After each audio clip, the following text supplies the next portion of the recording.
Sembylon Valkyrie review video, go.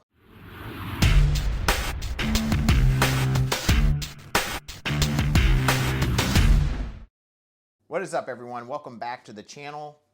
Today we're reviewing a blaster that's new to me, but definitely not new at all on the market, and it is the Valkyrie. This has been around for quite a while, but the first time I've gotten to put eyes on it, and there is so many different versions of this blaster, I couldn't even tell you how many there are, but this was originally designed by Leon. This was sent to me by Zenduo Blasters, I think. I don't know how you pronounce it, something like that. I'll put a link in the description to where you can get this guy, but we'll go ahead and open up the box, which is quite a bit destroyed from its travels overseas. And we get the blaster. So we have some instructions, kind of, I guess, kind of how to use the blaster. It's all in Chinese, but that shouldn't be an issue. Should be pretty straightforward. We get the blaster, we get some darts, and these, I've seen these kinds of darts before.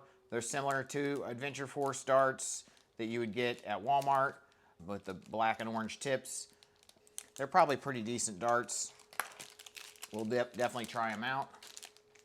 You get some sort of spring, which I assume this is not the spring to power the blaster. It's way too weak for that, but it's probably allows the blaster to self-prime, kind of like the Worker Harrier and Seagull and blasters like that. Unicorn. We get a mag here, if I can get it out. It already has some foam in there. This mag is a little different because it goes in like this. And I think originally this worked with angled Worker Talon mags. You just put them in reverse.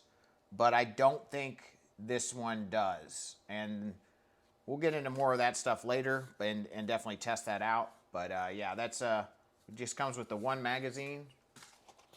We got something else here. We've got a barrel.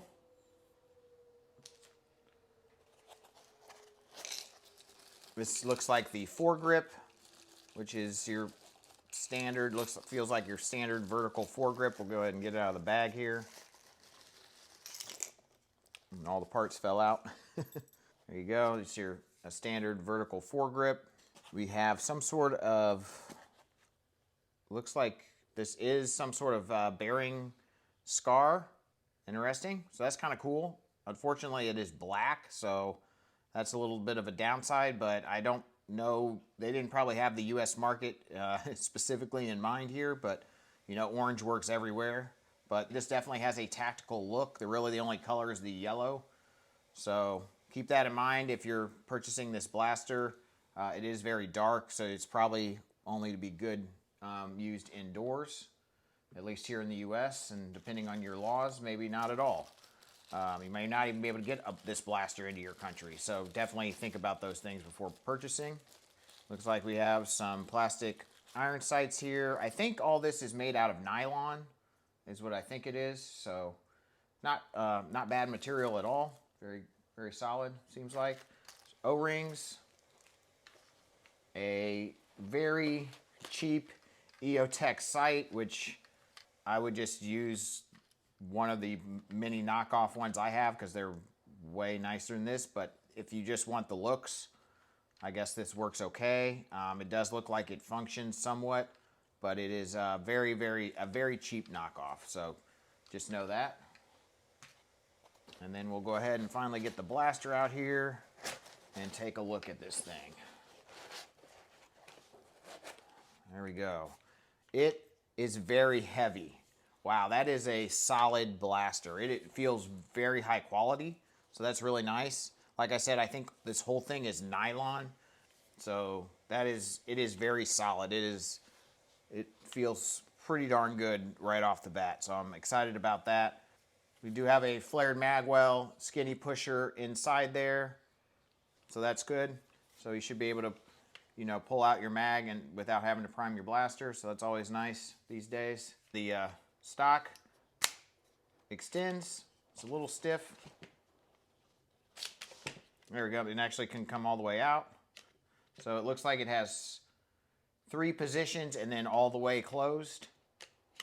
See if I can get it back in here. This does seem a little flimsy. I mean, there's metal here, but it does seem a little flimsy, but we'll definitely test that out. So trigger, mag release, very easy to access there, but you pretty much have to use your finger. I mean, I guess you could kind of do that. I guess you could do that. Yeah, there's a little bit of a room that you can use your thumb if you want to do that, and it's on either side. So no matter if you're right or left-handed, you could probably use that, or you can just push forward with your finger. So that's very nicely designed. Picatinny, obviously, for the foregrip there. Picatinny on top. You can put, should be able to put any Picatinny sight on there. But yeah, let's go ahead and assemble this thing, and we'll see what it's all about. So the barrel goes in this direction with the channels that will lock, the screws here will lock into these channels. There we go. Make sure, obviously, your screws are unscrewed enough. They came that way on my model. We'll just go ahead and push that all the way in. There we go, until it seats. Perfect. And then they give you an Allen wrench, Allen key to tighten those up. There we go. It's nice that they have 2 of those. I definitely think that's a good idea, and those channels should help keep it in. So that's nice. I didn't measure the barrel, but I would say that's about 10 to 12 inches or something like that. I will measure that and let you guys know on the screen. It's kind of a short barrel, but I think it actually should be pretty good. This is very Talon claw-esque, so it should get similar performance to that. It looks basically just like a very tactical Talon claw to me. Oh, I forgot to put the spring in. I guess we need to do that. So all the attachments just slide onto the Picatinny rail. They aren't great. This one doesn't even want to slide on for whatever reason. There we go. These iron sights don't lock in any way. And this one's very cheap. It was kind of hard to get on, but I had to slide it on too and then put the screw in from the other side. But yeah, these are just throw-ins in my opinion. It's nice that they give you something, but I think they sold this blaster for mainly to, you know, expecting people to put their own optics on there. So keep that in mind. We'll see how well the bearing scar fits. It's very tight. It's just a friction fit. Very tight though. So that seems to be pretty good there. And these are extra O-rings. They give you 2 of these. It's a weird O-ring that they use for the pusher. But yeah, then your standard O-rings for the plunger tube. We'll go ahead and, yeah, so that is supposed to load it. Seems to be doing okay, but I can already tell it just doesn't sit into the barrel. Like there's this O-ring doesn't seem to fit into the barrel well. It's just very loose. So I'm fairly certain this isn't gonna have a good air seal. We do have some padding on the plunger head there, or on the pusher plunger part, and then there's no padding on the plunger itself, but there is padding there, so that should be somewhat dry fire safe. The prime is very easy, but the seal is very poor. But yeah, it's a pretty easy prime. I think this is supposed to get about 150 FPS, so we'll definitely see if that's the case. Like I said, the magazine goes in like that. So that's it. Mag release.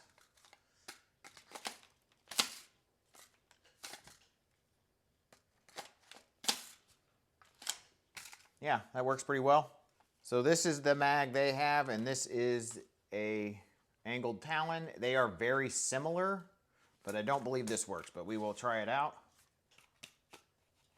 No, it does not fit. I think this is just a little wide, seems like. So, yeah, the worker magazine is just a tad wider than this one, with this direction, not this way. See, this seems to be, everything else seems to be almost identical. So I'm not sure why they chose to do that, because it would have been really nice to have, because this only comes with 1 mag, so it kind of sucks that you can't use worker Talon mags with this, even if you have to, maybe because you have to use them in reverse and they thought people would be confused by that, maybe because they want people to buy extra mags, probably the main reason. Because you can purchase extra mags, but you only get one. And so if you have a lot of angled Talons, you can't use those with this blaster. So you have to buy all new magazines just to run this one blaster, which when you have an arsenal like mine, that's kind of a deal breaker. It kind of sucks to have a whole new magazine loadout just to run one blaster when I run a lot of different blasters in a war. But let's go ahead and take this thing outside, put it through its paces, see what it's got, and I'll let you know what I think of it. All right, you guys, let's go ahead and put this thing over the chronograph.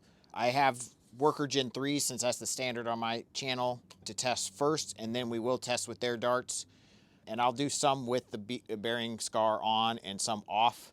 Initial testing without going over the chronograph seems to be very inconsistent. I don't think this spring is very strong. I think this has a lot more potential than we're going to see in this video, and maybe I'll have to, you know, do a few mods to this thing to get it performing up to my standards, but we'll see what it does out of the box and go from there.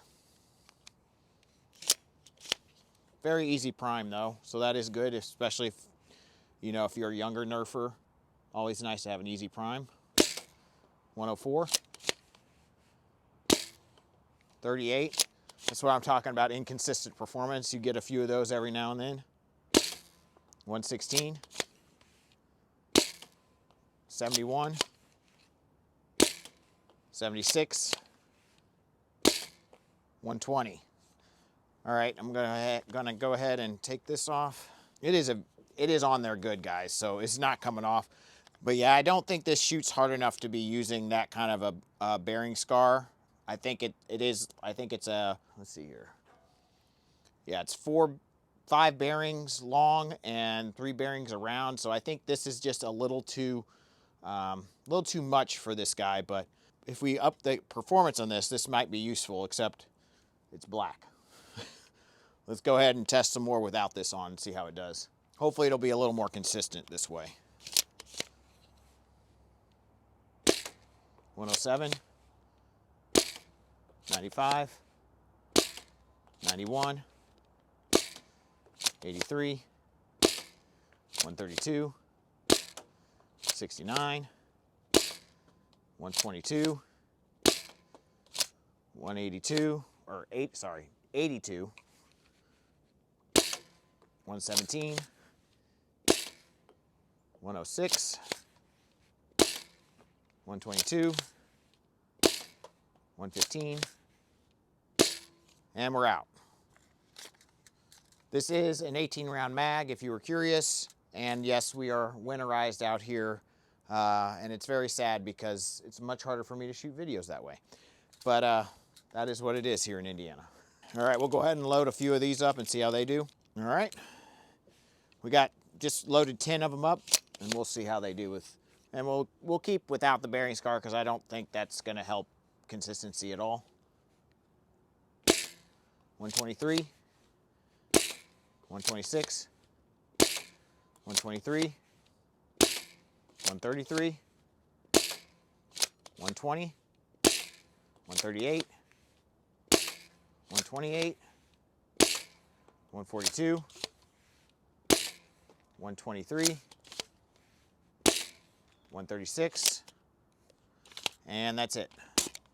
So definitely better with their darts, more consistent, higher FPS. I think it's a little lighter dart.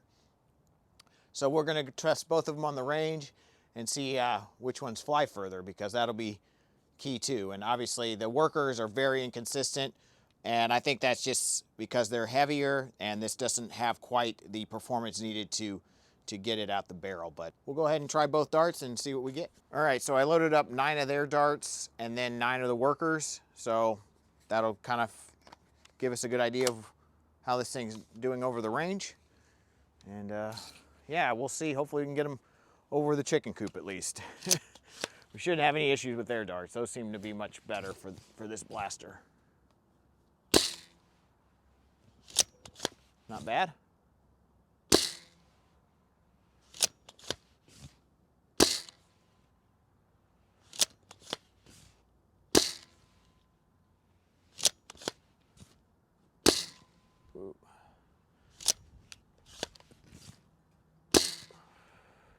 They're actually flying fairly straight, honestly, even without a rifle barrel. But definitely not as accurate as if it would be with one. But pretty good performance for something shooting, you know, 120, 130. Not bad at all. All right, worker darts now. Yeah, definitely shorter with that one. Definitely, that one did not come out well. They even have a little whistle to them for some reason. That's weird.